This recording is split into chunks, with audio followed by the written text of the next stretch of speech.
जब से नेहा आगरा की इस नई कॉलोनी में रहने आई थी, उसका ध्यान बरबस ही सामने वाले घर की ओर चला जाता था, जो उसकी किचन की खिड़की से साफ नजर आता था। एक अजीब सा आकर्षण था इस घर में। चहल पहल के साथ साथ वीरानगी और मुस्कुराहट के साथ साथ उदासी का एहसास भी होता था। उसे देखकर एक 32-35 साल का पुरुष अक्सर अंदर बाहर आता जाता नजर आता था। कभी कभी एक बुजुर्ग दंपति भी दिखाई देते थे और एक 4 वर्ष का बालक भी। उस घर में नेहा की उत्सुकता तब और भी बढ़ गई जब उसने एक दिन वहां एक युवती को भी देखा। उसे देखकर उसे ऐसा लगा कि वह यथागदा ही बाहर निकलती है। उसका सुंदर मासूम चेहरा और गर्मी के मौसम में भी सिर पर स्कार्फ उसकी जिज्ञासा को और बढ़ा गया। जब नेहा की उत्सुकता हद से ज्यादा बढ़ गई तो एक दिन उसने अपने दूध वाले से पूछ ही लिया, भैया, तुम तो सामने वाले घर में भी दूध देते हो ना, बताओ ना कौन कौन है उस घर में। यह सुनते ही दूध वाले की आंखों में आंसू और आवाज में करुणा भर गई। भर्राए स्वर में बोला, दीदी, मैं 22 सालों से इस घर में दूध दे रहा हूँ, पर ऐसा कभी नहीं देखा। यह साल तो जैसे इन पर कयामत बनकर ही टूट पड़ा है। कभी दुश्मन के साथ भी ऐसा अन्याय ना हो। और फिर फूट फूट कर रोने लगा। भैया, अपने आप को संभालो।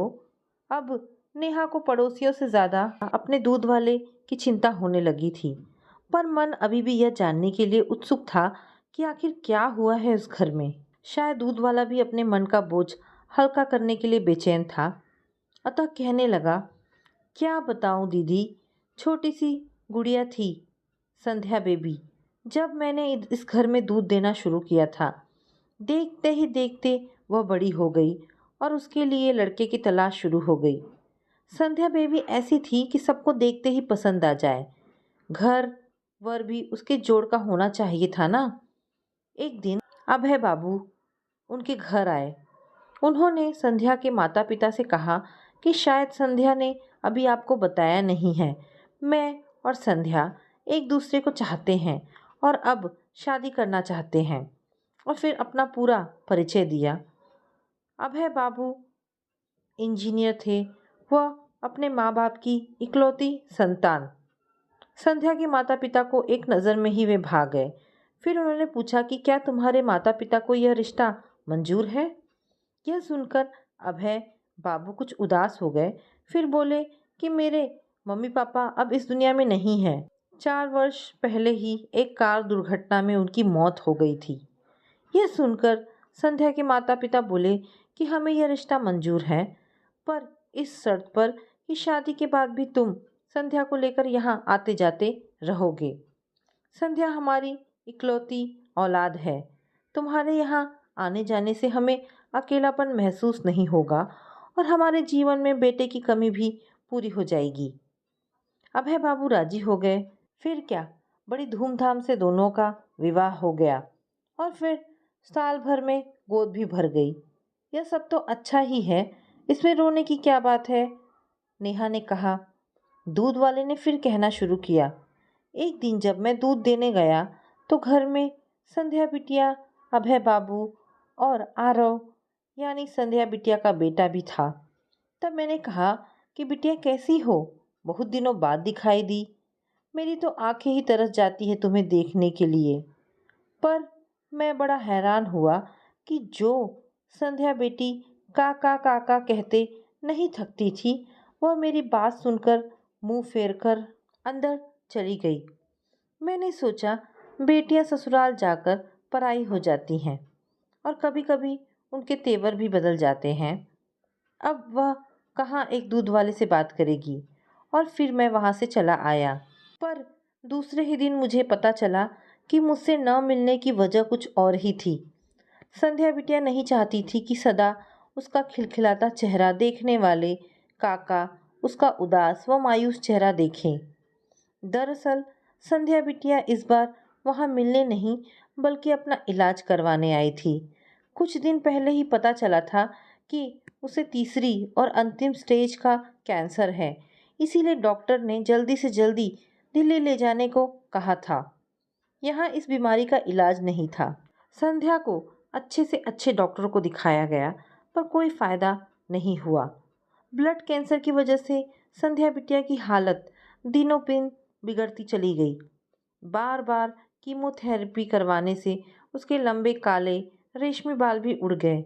इसी वजह से वह हर वक्त स्कार्फ बांधे रहती। कितनी बार खून बदलवाया गया, पर सब व्यर्थ। अभय बाबू बहुत चाहते हैं संध्या बिटिया को, हमेशा उसी के सिरहाने बैठे रहते हैं। तन मन धन सब कुछ वार दिया अभय बाबू ने संध्या बिटिया के लिए। शाम को जब अजय ऑफिस से आए तो नेहा ने उन्हें सारी बात बताई।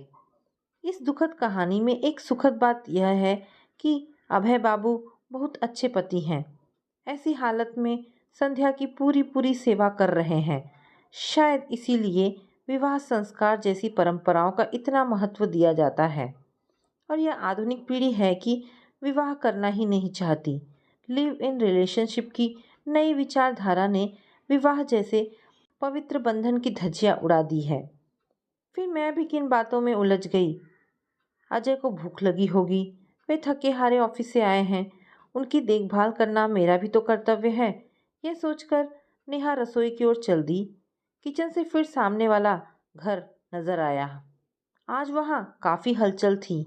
लगता था घर की हर चीज अपनी जगह से मिलना चाहती है। घर में कई लोग इधर उधर चक्कर लगा रहे थे। बाहर एम्बुलेंस खड़ी थी। नेहा सहम गई कि कहीं संध्या को कुछ। नेहा का शक ठीक था। उसी दिन संध्या की तबीयत अचानक खराब हो गई और उसे हॉस्पिटल में भर्ती कराना पड़ा। हालांकि उनसे अधिक परिचय नहीं था, फिर भी नेहा और अजय अगले दिन उससे मिलने अस्पताल गए। वहाँ अभय की हालत ठीक उस परिंदे जैसी थी जिसे पता था कि उसके पंख अभी कटने वाले ही हैं, क्योंकि डॉक्टरों ने यह घोषित कर दिया था कि संध्या अपने जीवन की अंतिम घड़ियां गिन रही है। फिर वही हुआ। अगले दिन संध्या इस संसार से विदा हो गई। इस घटना को करीब 2 महीने हो गए थे, पर जब भी उस घर पर नजर पड़ती तो नेहा की आंखों के आगे संध्या का मासूम चेहरा घूम जाता और साथ ही अभय का बेबस चेहरा। मानव जीवन पर असाध्य रोगों की निर्ममता का जीता जागता उदाहरण और पति फर्ज की साक्षात मूर्ति अभय। दोपहर के 1 बजे थे। घर का सारा काम निपटाकर वह लेटने ही जा रही थी कि दरवाज़ा खटखटाने की आवाज़ आई। दरवाजे पर एक महिला थी। शायद सामने वाले घर से आई थी, क्योंकि नेहा ने इन दिनों कई बार उसे वहां देखा था। उसका अनुमान सही था। मैं आपको न्योता देने आई हूँ। कुछ खास है क्या? हाँ, कल शादी है ना, आप ज़रूर आइएगा। इससे पहले कि नेहा कुछ और पूछती, वह महिला चली गई। शायद वह बहुत जल्दी में थी। वह तो चली गई, पर जाते जाते नेहा की नींद उड़ा गई। सारी दोपहर वह यही सोचती रही कि आखिर किसकी शादी हो रही है वहाँ, क्योंकि उसकी नज़र में तो उस घर में अभी कोई शादी लायक नहीं था। शाम को जब अजय आए तो उनके घर में पैर रखते ही नेहा ने उन्हें यह सूचना दी जिसने दोपहर से उसके मन में खलबली मचा रखी थी। उसे लगा कि यह समाचार सुनकर अजय भी हैरान हो जाएंगे, पर ऐसा कुछ नहीं हुआ। वे वैसे ही शांत रहे जैसे पहले थे। बोले, ठीक है, चली जाना, हम पड़ोसी हैं। पर शादी किसकी है, आपको यह जानने की उत्सुकता नहीं है क्या? नेहा ने तनिक भौहें सिकोड़कर पूछा, क्योंकि उसे लगा कि अजय उसकी बातों में रुचि नहीं ले रहे हैं। और किसकी? अभय की। अब आरव की तो करने से रहे इतनी छोटी उम्र में। अभय के घर वाले चाहते हैं कि यह शीघ्र ही हो जाए, क्योंकि अभय को इसी महीने विदेश जाना है। दुल्हन संध्या की चचेरी बहन माया है। यह सुनकर नेहा के पैरों तले की जमीन खिसक गई। जिस अभय को उसने आदर्श पति का ताज देकर सिर आंखों पर बैठा रखा था, वह अब उससे छिनता नजर आ रहा था। उसने सोचा कि पत्नी को मरे अभी 2 महीने भी नहीं हुए कि दूसरा विवाह। तो क्या वह प्यार, सेवा भाव, मायूसी सब दिखावा था? क्या एक स्त्री का पुरुष जीवन में महत्व जितने दिन वह साथ रहे उतना ही है? क्या मरने के बाद उसका कोई वजूद नहीं? मुझे कुछ हो जाए तो क्या अजय भी ऐसा ही करेंगे? इन विचारों ने नेहा को अंदर तक हिला दिया और वह सिर पकड़कर सोफे पर बैठ गई। उसे सारा कमरा घूमता नजर आ रहा था। जब अजय वहां आए तो नेहा को इस हालत में देखकर घबरा गए। फिर उसका सिर गोद में रखकर बोले, क्या हो गया है तुम्हें? क्या उठपटांग सोच सोच कर अपना दिमाग खराब किए रखती हो? तुम्हें कुछ हो गया तो मेरा क्या होगा? अजय की इस बात पर सदा गौरवान्वित महसूस करने वाली नेहा आज चिढ़ पड़ी। ले आना तुम भी अभय की तरह दूसरी पत्नी। पुरुष जाति होती ही ऐसी है। पुरुषों की एक मृग मरीचिका है। नहीं, ऐसा नहीं है। अभय यह शादी अपने सास ससुर के कहने पर ही कर रहा है। उन्होंने ही उसे पुनः विवाह के लिए विवश किया है, क्योंकि वे अभय को अपने बेटे की तरह चाहने लगे हैं। वे नहीं चाहते कि अभय जिंदगी भर यूं ही मायूस रहे। वे चाहते हैं कि अभय का घर दोबारा बस जाए और अभय की पत्नी के रूप में उन्हें अपनी संध्या वापस मिल जाए। इस तरह आरव को भी माँ का प्यार मिल जाएगा। नेहा, जीवन सिर्फ भावनाओं और यादों का खेल नहीं है, यह हकीकत है। और इसके लिए हमें कई बार अपनी भावनाओं का दमन करना पड़ता है। सिर्फ ख्वाबों और यादों के सहारे जिंदगी नहीं काटी जा सकती। जिंदगी बहुत लंबी होती है। अब वह दूसरी शादी कर रहा है, इसका अर्थ यह नहीं कि वह संध्या से प्यार नहीं करता था। संध्या उसका पहला प्यार थी और रहेगी। परंतु यह भी तो सच है कि संध्या अब दोबारा नहीं आ सकती। दूसरी शादी करके भी वह उसकी यादों को जिंदा रख सकता है। शायद यह संध्या के लिए सबसे बड़ी श्रद्धांजलि होगी। यह दूसरी शादी इस बात का गवाह है कि स्त्री और पुरुष एक गाड़ी के दो पहिए हैं और यह गाड़ी खींचने के लिए एक दूसरे की जरूरत पड़ती है। और यह काम अभी हो जाए तो इसमें हर्ज ही क्या है? अजय की बातों ने नेहा के दिमाग से भावनाओं का पर्दा हटाकर वास्तविकता की तस्वीर दिखा दी। अब उसे अभय के पुनर्विवाह में कोई बुराई नजर नहीं आ रही थी और ना ही अजय के प्यार पर अब कोई शक की गुंजाइश थी। अजय के लिए खाना लगाकर कबर्ड खोलकर बैठ गई और फिर स्वभावानुसार अजय का सिर खाने लगी। कल कौन सी साड़ी पहनूं? पहली बार उनके घर जाऊंगी, अच्छा इंप्रेशन पड़ना चाहिए। अजय ने भी सदा की तरह मुस्कुराते हुए कहा, कोई भी पहन लो, तुम पर तो हर साड़ी खिलती है, तुम हो ही इतनी सुंदर। नेहा अजय की प्यार भरी बातें सुनकर मुस्कुराने लगी और उसका चेहरा शर्म से लाल हो गया। तो दोस्तों, ये छोटी सी कहानी यहाँ पर समाप्त होती है। आशा करती हूँ ये कहानी आपको पसंद आई होगी। अगर कहानी पसंद आई है तो प्लीज़ इसे लाइक एंड शेयर करें।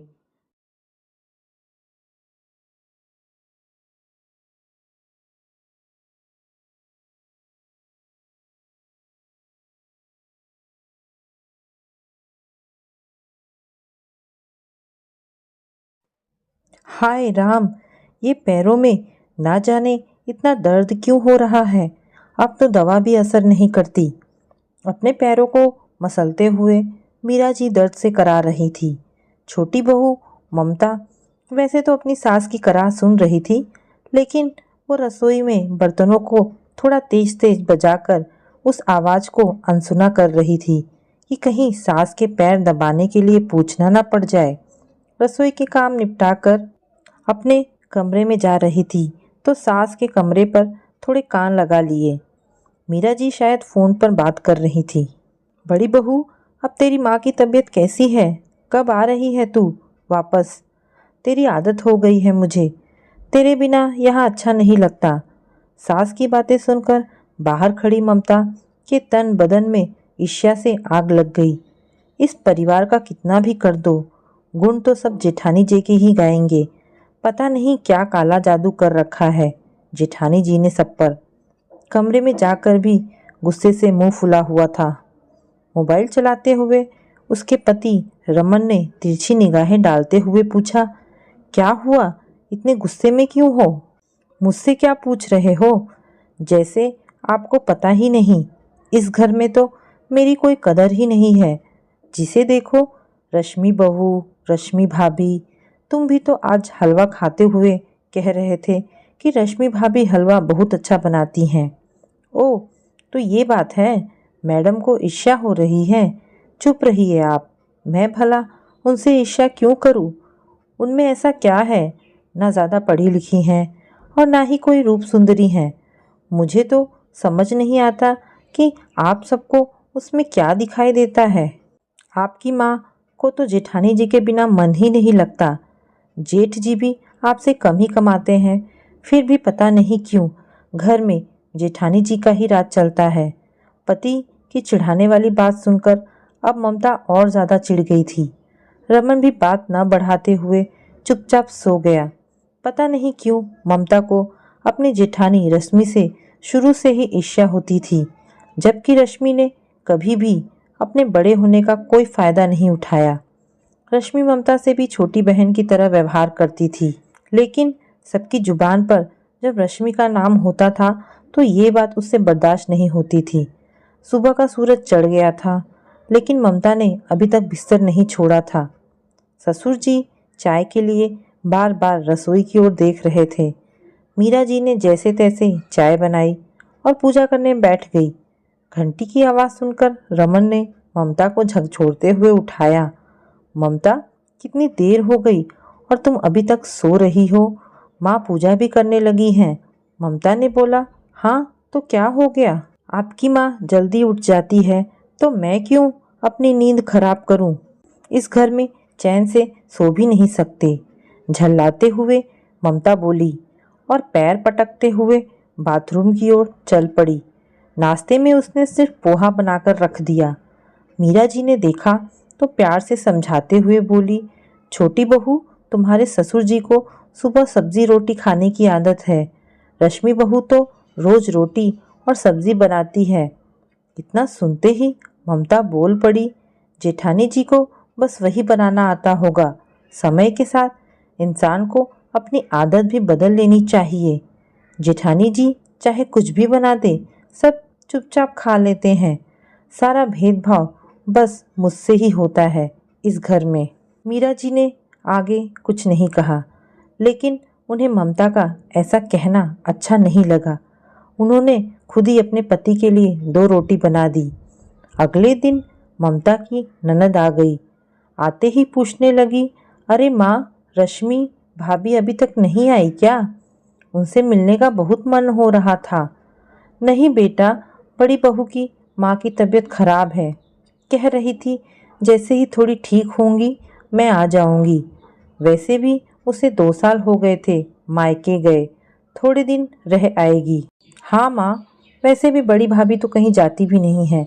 इस बार ममता भाभी आ गई हैं तो ऐसा लगता है वो निश्चिंत होकर मायके गई हैं। मुस्कुराते हुए ननद रीता बोली। 2 दिन बाद रीता वापस जा रही थी तो मीरा जी ममता से बोली, छोटी बहू, रीता ससुराल जा रही है। कोई साड़ी भी अभी मेरे पास लाई हुई नहीं है। रश्मि होती तो अपने आप सब देख लेती। यदि तुम्हारे पास कोई अच्छी साड़ी हो तो अपनी ननद के लिए दे दो। माँ जी, मेरे पास तो मेरी माँ की दी हुई साड़ी है। वो साड़ी तो माँ ने मेरे लिए दी है। आप दीदी को पैसे दे दीजिए। ममता मुंह बनाते हुए बोली। रहने दो भाभी, मुझे कुछ नहीं चाहिए। मैं तो बस मिलने आई थी, कहकर रीता ने बात को टालना चाहा। मीरा जी को ममता से ये उम्मीद नहीं थी। वह आज बोल पड़ी, छोटी बहू, तुम हमेशा कहती हो ना कि मैं तुम में और रश्मि में फ़र्क करती हूँ। हर वक्त रश्मि बहू क्यों करती हूँ? क्योंकि वो हमारे दिल में बसी है। छोटी बहू, घर में तो सबको जगह मिल जाती है, लेकिन दिलों में जगह बनाने के लिए प्यार और समर्पण करना पड़ता है। तुम सिर्फ 4 दिन में ही हमें बनाकर खिलाने में परेशान हो गई, जबकि बड़ी बहू इतने सालों से सारा घर संभाल रही है। पता है, कुछ साल पहले जब हमने संगीता की शादी तय की थी तो हमारे पास उसकी शादी में लगाने को कुछ भी नहीं था। कारोबार में बड़ा घाटा लग गया था। तुम्हारे ससुर जी बहुत चिंता करते थे कि कैसे बेटी का ब्याह करेंगे। उस वक्त रश्मि बहू ने अपने सारे गहने लाकर तुम्हारे ससुर जी के हाथों में रख दिए थे और कसम देते हुए कहा कि पिताजी आप चिंता मत करिए, इनसे जितना बन पड़े संगीता की शादी में लगा दीजिए। छोटी बहू गहने तो थोड़े बहुत दोबारा बन गए, लेकिन आज तक उसने कभी अपने गहनों का जिक्र भी नहीं किया। रमन को जब अपना अलग कारोबार जमाना था तो उसके पास पैसे कम पड़ रहे थे। उस समय भी रश्मि बहू ने चुपचाप अपने कंगन निकालकर रमन को पकड़ा दिए। ये बात भी जब रमन का काम चल पड़ा तो रमन ने ही हमें बताई थी। मैं ये नहीं कह रही कि तुम उससे अपनी बराबरी करो, लेकिन बहू परिवार में सब एक दूसरे के पूरक होते हैं, एक दूसरे का मान सम्मान करते हैं, तभी एक परिवार खुशहाल परिवार होता है। नहीं तो परिवार को बिखरने से कोई नहीं रोक सकता। यह सब सुनकर ममता की नज़रें झुक गई। उसके पास बोलने को शब्द नहीं थे। ममता के दिल से रश्मि के प्रति ईर्ष्या खत्म हो गई। अगले दिन रश्मि मायके से वापस आ चुकी थी। उसे देखकर सबके चेहरे पर खुशी छा गई। आज ममता के चेहरे पर भी अपनी जेठानी के लिए ईर्ष्या नहीं, सम्मान नजर आ रहा था। तो दोस्तों, आपको ये देवरानी जेठानी की कहानी कैसी लगी? अगर आपको कहानी पसंद आई हो तो प्लीज़ इसे लाइक एंड शेयर करें। धन्यवाद दोस्तों।